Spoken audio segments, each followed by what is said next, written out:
Ah, the NHL salary cap, a total that can be easily managed with a good NHL GM, or a direct result of panic trades, ridiculous free agent signings, and the angry Twitter warriors amongst the fan bases as teams try to shed unnecessary contracts for better use. While the 2018-19 season for the Philadelphia Flyers may be a lost cause heading into this year's All-Star break, the light at the end of the tunnel known as cap hell for this team is definitely within reach. But how bad was it actually for this team in the Paul Holmgren, Ron Hextall GM era for managing the salary cap? From future Hall of Famers to humongous big universes, here are the top 10 worst contracts in Philadelphia Flyers history. Subban winds and fires. Glove save, Leighton.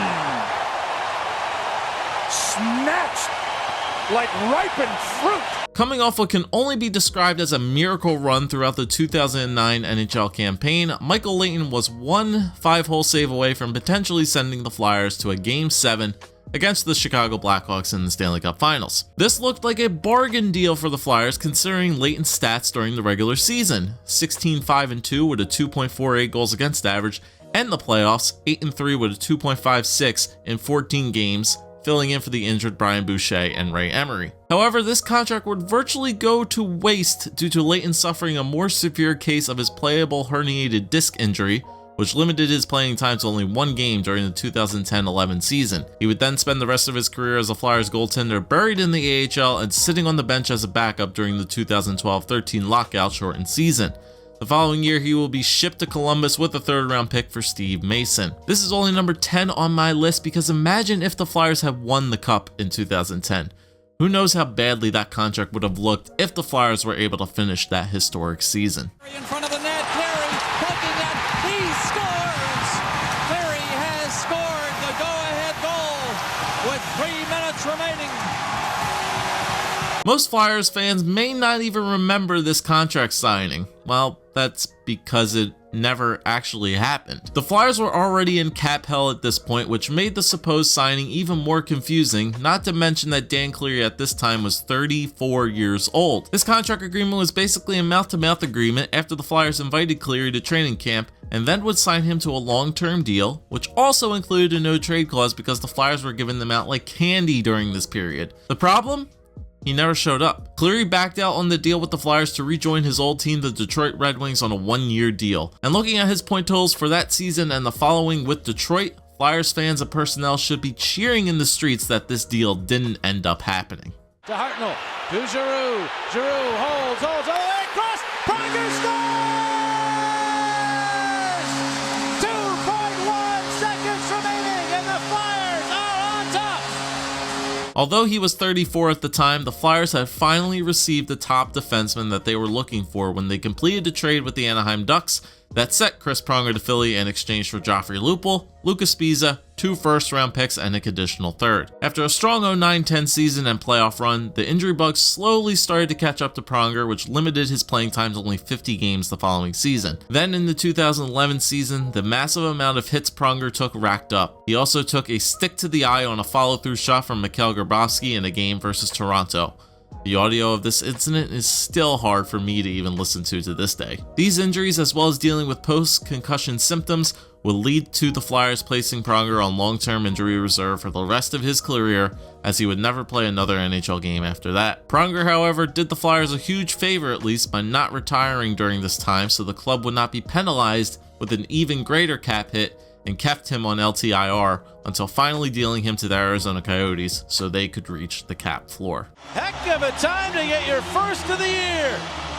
Weise ties it at 4 with 2:13 to play. Great effort by Dale Weise. Outstanding finish. When Ron Hextall took over the position as Flyers GM in 2014, he was in a position to try and build this Flyers team from the system up without reverting to Paul Holmgren's old ways of offering ridiculous and long-term contracts. He accomplished this task very well and set the Flyers up into a great position where they had cap room and one, if not the best prospect pool in the entire NHL in 2017. However, the one glaring free agent signing that a lot of fans will criticize Hextall for is the signing of Dale Weise during the 2016 free agency period. The Flyers definitely needed some more depth in their lineup and believed that Weise would be able to accomplish this fairly well by putting up around 15 to 20 goals like the previous season. His production unfortunately did not follow suit with the contract, and fan approval for Weise went plummeting down due to his use throughout the team, thanks in part to head coach Dave Haxtell. Weise saw increased minutes in crucial situations in the final minutes of games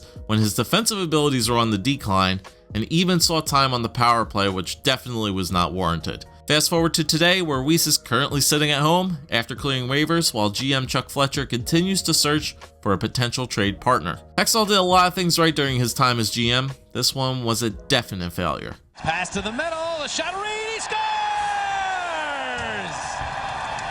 Hardnelly interception, Reed the payoff, and he has his first NHL goal, making it 2-0 Philadelphia. The Flyers seem to have found a diamond in the rough when they signed Matt Reed as an undrafted free agent out of Bemidji State in 2011. Reed put up very respectable numbers all throughout college, as well as his first year as a Flyer, which saw him score 24 goals, leading all NHL rookies that season, and 23 assists for 47 points. The Flyers gave Reed this extension in 2013, and again he put up another fairly good season with 20 plus goals, but then the mojo just seemed to disappear. The Flyers needed Reed to continue to be a consistent goal scorer, but would only manage to score a maximum of 11 goals during the 15-16 season, and then soon found himself back down in the AHL in favor of the new crop of Flyers rookies joining the scene. He could play it both ways, skill and score, or he could out-tough you. He would go in the corner, he would drop the gloves. The Chris Gratton situation is up there for one of the weirdest contract signings the Flyers have had in recent memory. A former third overall pick in 1993, Gratton had put up okay numbers until the 96-97 season, where he broke out as a 30-goal scorer and 60 plus points.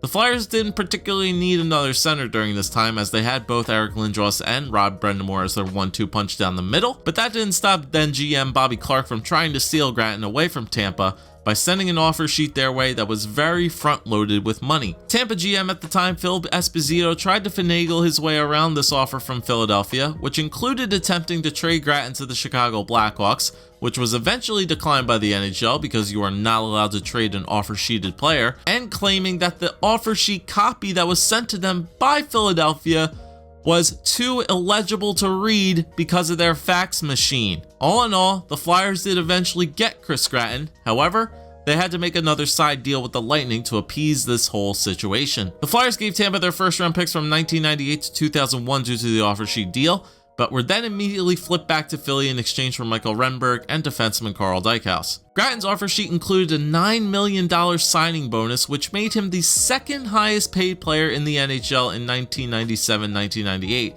ahead of guys such as Pavel Bure, Mark Messier, and some guy named Wayne Gretzky. Gratton had very good numbers in his first season with the Flyers, putting up 22 goals and 40 assists, but the Flyers' locker room soon became a huge mess due to the star players being demoted throughout their lineup and played out of position, including Gratton, and various coaching changes. Gratton's numbers dipped the following year and didn't even make it halfway through the season in Philly when he was traded back to Tampa during the 98-99 season for, funny enough, Michael Renberg. So yeah, that whole thing happened, and the end result almost panned out like it never happened in the first place. Meanwhile, they rush back on and it's strike. Toe drag. Finland score!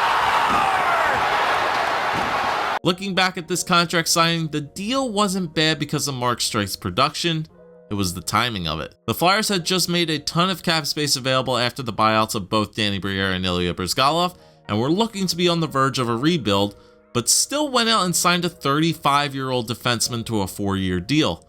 Deja vu of the Chris Pronger deal all over again. Strike's production was very good for a defenseman of his age, putting up almost 100 total points from 2013 to 2015. However, that was his last year of solid production. His numbers greatly diminished, and then he broke his penis. Yeah, pretty much. Which kind of resulted in a good thing anyways, because it opened the door for one Shane Gostisbehere to go on an absolute tear of a rookie season, taking his place. Strike was eventually moved to Tampa and then Pittsburgh during the trade deadline of the 2016-2017 season, where he would win a cup because being a Flyers fan isn't fun. Simmons back to Andrew MacDonald for shot. He scores! Another shot from the point. Makes it through. The Flyers have a 2-0 lead. You guys ready for Paul Holmgren's 3 worst signings to date? Well, let's start with Andy Mack, shall we? During this time period, MacDonald was eating minutes on D, blocking a crazy amount of shots, and was semi-reliable in his own end for the New York Islanders. The Flyers signed MacDonald hoping that he could fill the lost void on defense ever since Chris Pronger had left. With this deal, MacDonald was making more than a 25-year-old Ryan McDonough as a comparable. MacDonald was a top 4 defenseman at best, but getting paid like a number 1 in 2014, and now he's barely a top 6 D-man. There was a slight increase to his play when more Flyers rookie defensemen made the team, but there was no chance of trying to spark that potential again. From healthy scratches to flopping on his stomach in the defensive zone, there's only one more year we have to deal with this horrible contract as Flyers fans. The way he gets it back, angle shot, they score! From an impossible angle, Ilya Lecavalier beats Dubnyk, and the Flyers back up by 2. It's 4-2. Lecavalier's team-leading 6th goal of the year as he scores for a case of Tasty Cake. A future Hall of Famer, Vincent Lecavalier was one of the most prolific faces of the Tampa Bay Lightning franchise during the 2000s and helped that team win a cup in 2003. That was a Lecavalier in his mid-20s. This contract was for a Lecavalier in his mid-30s. After being bought out by Tampa on a $7 million plus cap hit, the Flyers jumped on the veteran winger right away and signed him to this ridiculous long-term deal in hopes that Lecavalier would rekindle his scoring touch from his youth. He did score 20 goals in his first season with Philly, but that was pretty much it. Lecavalier got slow and couldn't adapt to the new, quickly transitioned fast play of the NHL in 2014. He scored only 20 points the following season, and if it weren't for Ron Hextall's magic when it came to trades when he moved both Lecavalier and Luke Schenn to the Kings, the Lecavalier deal would just be ending after this current season if he didn't retire after the 15-16 season. This disaster of a signing by Paul Holmgren was saved thanks to Ron Hextall, but it still wasn't the worst one in team history. That's a hockey, you know, it's only a game. Why you have to be mad?